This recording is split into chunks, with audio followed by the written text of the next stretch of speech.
Welcome to winter storm number 6 of the last 6 weeks.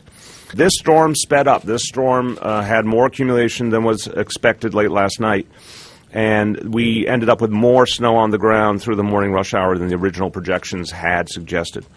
By the end of tonight, we expect, depending on part of the city, we expect between 10 and 14 inches total of snow. But that will be affected to some extent by the other types of precipitation that we'll get. There will be a mix of rain, freezing rain, and sleet, depending on time of the day and depending on part of the city you're in.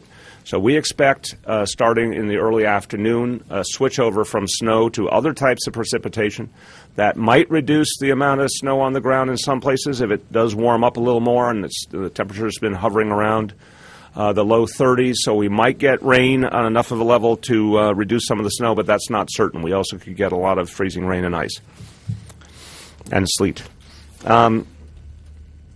We all know that when we get a lot of snow during rush hour, literally in the heart of rush hour, it creates particular difficulties.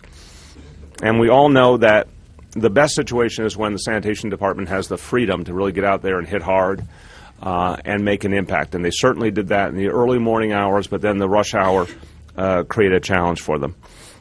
We want to constantly urge, if you don't need to be in your car, don't use your car. I know this is a refrain a lot of people in this room have heard many times. I ask you to keep telling people in the city how urgent it is to stay out of their cars to the maximum extent possible for their own safety and also to facilitate the ongoing cleanup work of the sanitation department.